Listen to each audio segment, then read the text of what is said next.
Welcome back to the Thrive Coaching Podcast. I'm your host, Justin. And I'm Zane. And we have an exciting announcement for you today. Do you not see the new table? We have a table. No more looking at my legs. And we even have another surprise coming up soon where they're going to make our logo pop a little bit.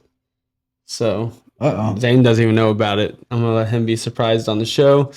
But we are excited to announce that we are going to do a series on mindset and more of like a growth mindset and what we think mindset is, what we believe mindset is, and how we think mindset can change your life, and also ways to where you can possibly grow and improve your mindset if you are struggling, if that's an area that you struggle in. Yeah, and this is something that I'm having to currently change right now. It's not that I'm the master at this at all. It's just from my personal experience, from what I'm going through personally in this journey that growing up, becoming the adult that I have to be. So I think digging into it, the more you dig into these type of topics, the better you actually grow, not only for you and me, but for y'all as well. So like Zane said, nobody's perfect.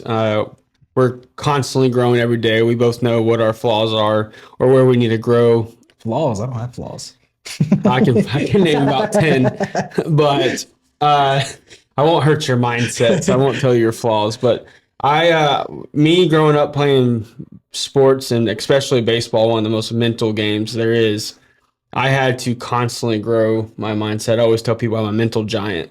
Yeah. They laugh, but it's a real thing. Like, the smaller your mindset is, the smaller your beliefs are, this world or anything you do will spit you out faster. So today I just want to talk about like kind of the different types of mindsets, and then we will dive deeper into those roots as the series goes on. But today I want to talk about a fixed mindset and a growth mindset and what we see the differences and how that can sway your life or take you down different paths. Yeah. Let's get into it. So I'll let you kind of start as far as we were kind of discussing before the show is what you think mindset is. I know we both had different opinions, but I think they lead to the same goal. What I've always thought what your mindset is it's really to what your habits are. So what kind of habits do I have in the morning? Me personally, I hate waking up early. That is one of the biggest things that I have, but my habit, I have to turn that into a habit because it changes the way that I think about the day, my mindset throughout the entire day. That's just one thing that I have to do. So for me, mindset is what your habits become. So your habits lead to your mindset. Yeah. If that makes sense to you. No, it makes sense to me. To me, a mindset's about attitude, not really having like a poor attitude or a good attitude, but more about having the attitude to where nothing's going to stop you. I think that comes from me just playing sports. Yeah. Whether I went 0 for 3 or 4 for 4, I had the same attitude after every game. Like, I was never high, I was never down, or I tried. Obviously, going through slumps, you definitely have your downs. That is probably the hardest part about having to build through mental adversities is everybody goes through their slumps. Even if it's not just baseball, you go through slumps in life. But I think it's the attitude you have or the mindset you create to persevere through that and tell yourself, like, I'm not giving up. Have an attitude of a winner, and eventually you push through it. Yeah. So the kind of segue off of that, you said habits. What are some things where maybe you've done in the past where you kind of self-reflect and see your bad habits or your good habits? Do you ever have moments where you have to kind of reflect on yourself and remove some habits? I think with my habits, it's sometimes, and I was even tested on this week, as far as my bad habits that I had. Anytime someone smarted off to me or kind of said something I didn't agree with, I just blatted out with the first thing that came on my mouth, and I didn't care. I didn't care whose feelings it hurt. I didn't care anything about that. That's the way I grew up as far as with my family. It was someone disrespects you, screw them. Yeah. Type of mindset. And I've prayed over that to be able to help with my, habit of just being able to dish back out. And so that's one of the habits that I used to have. And it's a weird habit. Someone may not call it a habit, but that's something that I did often and quite often. I didn't have a filter when it came to doing that. So this journey, since starting this podcast, and like I told you, this thing has changed my life as far as being able to sit with you. We actually dive deep into these conversations. It's really helped me slow myself down to where I think before what I say. Yeah. No, life is calculated. That's 100% the truth. As far as me reflecting on habits or choices or areas where I want to grow, because every day, like I said, this is a season of growth for me. I said that back in January, and it still is. Man, I try to take every morning on my way to work. I turn on praise and worship, and I literally just pray and ask the Lord, like, hey, reveal to me areas that I need to grow. It doesn't happen every day, but that is really how I try to self reflect. And then obviously, I ask my wife or people who I'm around a lot, like, hey, are there any areas I can grow in, whether it's professionally, spiritually, personally, in relationships? And I think unless you take that time to self reflect and really like carve yourself, you're never going to have that first step towards that growth mindset. You're always going to be stagnant. Yeah. Because if you think you're perfect or you think you don't, nothing about you needs to change, then that automatically to me tells me you're complacent for one. I think complacency is good depending on what season you're in. But if you're trying to grow and mold yourself into a better person every day, complacency is going to eat you alive. What are three different types of mindset? Like the three major that I see or that you see, what are the three types of mindsets that you've noticed not only in yourself at times, but that you've seen through other people? Oh man. So as far as myself, my biggest thing, funny enough, people with me growing up in college, I definitely had to fake it till you make it confidence. I lacked confidence more than anybody. I still do. That's a mindset I have to overcome every single day when I wake up, is to tell myself I am good enough, I am smart enough, I am skilled enough. That's my biggest mindset that I have to constantly remind myself. Luckily, I have people in my corner like my wife and my close friends like you who do build me up or speak positivity into my life, because I am my biggest critic. And that mindset did hurt me a lot, uh, playing ball and starting out in my new career for HVAC, all of that. I just always never thought I was enough. Never thought I was gonna be good enough. So that has been a mindset that I've worked on constantly. Another one that I see a lot that really is one that just doesn't connect with me is being complacent, a stagnant mindset. Uh, I will never understand when somebody doesn't want more. Yeah. I'm not saying more money. I'm not saying more toys or a better life. I will never understand when somebody just doesn't want more in general. Like, why settle? If you have $10 and you got to $30, that's a win. Like, I'm not saying everybody needs to be a millionaire. Not everybody needs to have this mindset where they want to be an entrepreneur, they want to be the next Elon Musk, but you should always want more for yourself, whether that's a better relationship with your wife, whether that's a better relationship with your family, like whether that's you go serve the community and you're giving back. Like I have never been able to relate with people who are complacent, stuck, and everyone around them sees that they have so much more potential. Yeah. But they just don't want it. And I'll never understand it.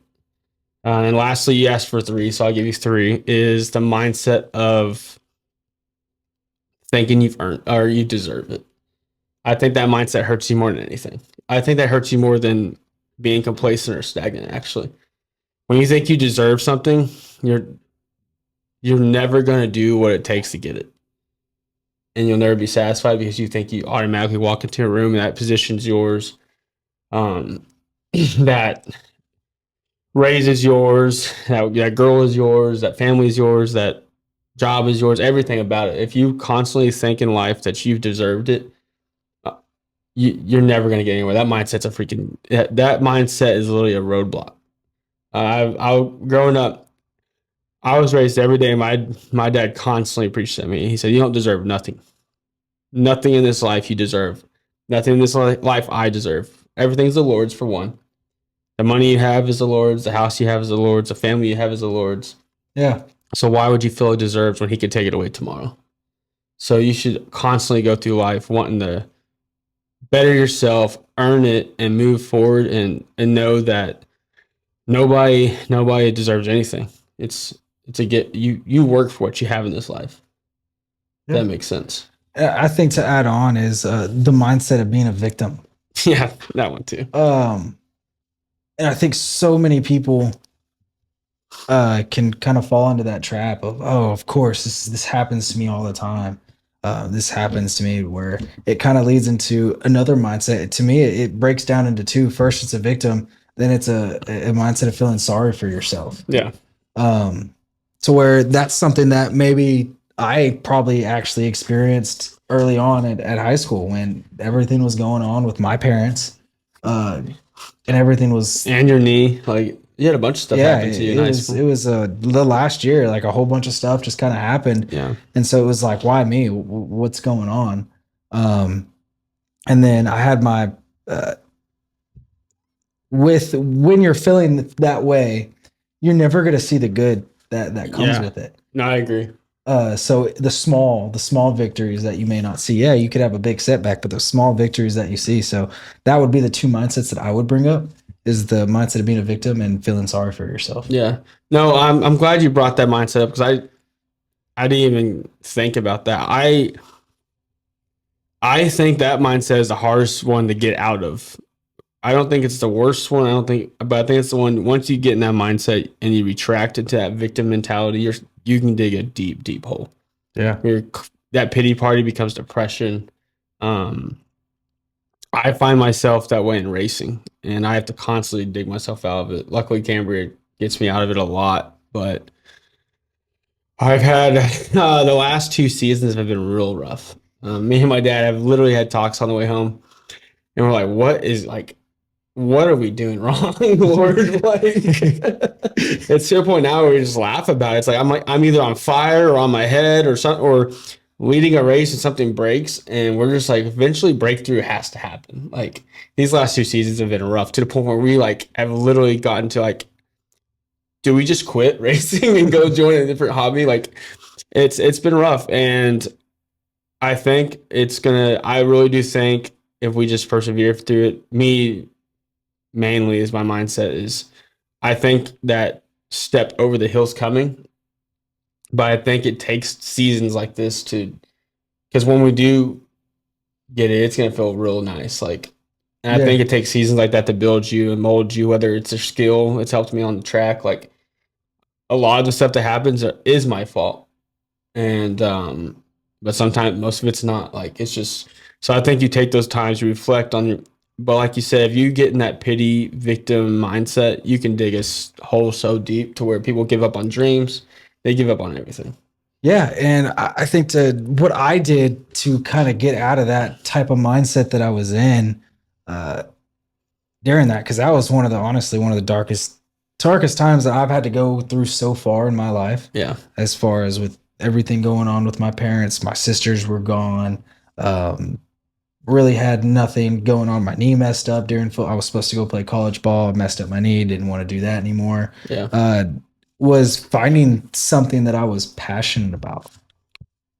I think when you find a passion or something that you enjoy doing, it can help build that mountain to, hey, or you get good at something, then what? Your confidence starts building. Yeah. Something bad happens with it. You're like, you're passionate about it, so you're going to keep on going. So you keep on going, building more and more and more on what you're passionate about, and then you become confident. Mm-hmm. And you build into that to where you drop out of that mindset of feeling sorry for yourself. You're like, hey, no, I'm good at this. Let me continue to do this. Yeah. And that's something that me personally, how I had to get out of that mindset. And it was something completely different from what my mindset, from how that season was in my life. I think it helped groom me, because now I look back during that time and I say, you know what? It was bad. I was bad in a mental state, but the two things I did, I was in church the entire time. I surrounded myself by great people. I lost a lot of friends during that season. Yeah. and I found something that connected with me that I was able to grow and grow. I'm still doing it today. Yeah, no, I totally agree. I was telling Kim the other day, just since I've met you, you have grown a ton, and I didn't know about all your past. And when I met you, that was like a year after, so I'm sure there was still a lot of stuff you were working through and going through that I had no idea about. I knew about some of it, but not. I didn't really know you as a person. Yeah. And you mentioned removing people out of your life, or naturally, sometimes it just happens whenever you're moving in the right direction and pursuing the Lord's will and everything. But that will definitely be a segment in this series later on about the people in your life. You can have growth, have a growth mindset, wanting to be the best you can, get moving forward. But if you have people around you that are constantly breaking you down or distracting you from that growth, it's time to cut ways. So, but Yeah. we'll dive deeper in that. That's going to be a whole episode itself for sure. Absolutely. So now we've defined mindset. We've mentioned some areas where we possibly think we need to grow, or mindsets that we've seen from other people around. That we've gone through personally. Yeah, personally. What would you say if you could mention one thing about mindset? What is something that you've practiced in the past or now that you would encourage somebody to start tomorrow? Like, as far as mindset, like reading books, is it listening to podcasts? Is it reading the word? Like what? Obviously, I know there's more than one thing. Is there like a routine you go through to help mindset daily, or is it just? With me, as far as like how I'm able to uh get into mine, because I'll be honest, I struggle with morning appointments. If you go to look at my appointments in the morning, my close rate is lower in the mornings, higher in the afternoons. And so that's something I've been trying to switch right now personally. So for me, it's getting up 30 minutes earlier. Yeah. With that mindset of saying, hey, I'm gonna get up, make sure that I can get up, relax in the morning, not be frantic trying to roll out of bed, actually be able to get up. And not everyone needs to wake up like The Rock at 4:56. I think that's what time his alarm is. That's not what I'm saying. I wake up around 7:30, 7. Get up in the morning, give myself 30 minutes to where I'm able to be with myself and just relax and make sure to get into my day to where I'm not just drowsy and running out the door. Yeah, I agree. I'm a morning person when I need to be, if that makes sense. Like if I'm golfing, I'm up. Yeah. Like if I know I have to get up, I get up. My biggest preparation comes with the night before. As I've gotten older, I've learned that I might not think my body is drowsy or running behind, but I'm not on my A game in that meeting in the morning, or I'm not on my A game with my technicians or my managers that I work with. I could tell like I'm a little drowsy or slow to answer. Then the days that I prepare at night, I look at all I've had to do is like looking at my calendar, preparing for that meeting. I found myself now on Mondays, I actually take time out of my morning to go through my whole week that's planned. Yeah. And start thinking about what I should lead that meeting with. Used to in the past, when I was younger in leadership, I would hold a meeting and have all my managers there, because everyone I manage is way older than me, not way. So I learned that I need to be prepared and punctual and on point if I want these people to trust me. So in the past, I would just show up and be like, "Hey, this is what we're talking about." I have it in my brain, but then I would find myself getting off topic or not. The meeting just wouldn't move. So now I actually sit down and prepare, like not notes, because I'm not a note person, but mental notes. Yeah, points set, and then I have luckily one of the best people on my team who keeps me on that. So like he'll sit in there and be like, "Hey, we're getting off topic. This one's next." And so he kind of keeps me in that lane, and I need that. But that's more of a preparation mindset that I've learned that mindset, just preparing, which we always did as athletes. We prepared for games. We prepared to practice. Yeah. Why would you not do that in the real world? I didn't do it for 3 years. It made no sense. And now I've learned that the more I prepare and set that mindset up, it sets me up for way better success. Like going into a meeting knowing what you're going to talk about or the points or the direction you want to go in. It looks more professional, sounds more professional, and honestly, you grow. You have a lot more confidence because you're taking over the room. Yeah, the first one to take over the room leads the meeting. absolutely. So, but yeah, no, I agree with that 100%, and that's something that I know I probably need to work on with. Well, you don't have practice with it. Oh, you can't get. Trust me, it's my first meeting with technicians that it's hard. You have to practice it. Literally, my first technician meeting I had, probably 7 of them were in the field with me as techs and were older than me. It was the most intimidating meeting I've ever held. You also are afraid to. Well, you've grown a lot, but public speaking. Oh yeah, I hated it. So you've grown a lot in it, but they sent me to public speaking class. That's how bad I was at it. Yeah, absolutely. So the 3 points that we hit on today, you want to go through? Yeah. So types of mindset, how we define mindset, and areas in our life where we think have helped us the most to develop our mindset with that positivity, that growth mindset, not staying stagnant, wanting to get better, and leading our family or our future families the right direction and ourselves, and growing professionally, spiritually, personally. And I think this series is going to be great because we can dive into deeper topics on mindset, how to overcome negative mindset, or how to even overcome fake confidence like I had. I was faking it until I made it. And I never made it. So you can fake it to everybody else, but if you think deep down that you're not going to make it, that's just going to eat you alive. Absolutely. So, but like always, pleasure being here on Thrive Coaching Podcast, brought to you by Thrive Media. Sponsors coming soon, so don't miss out. Peace. Later.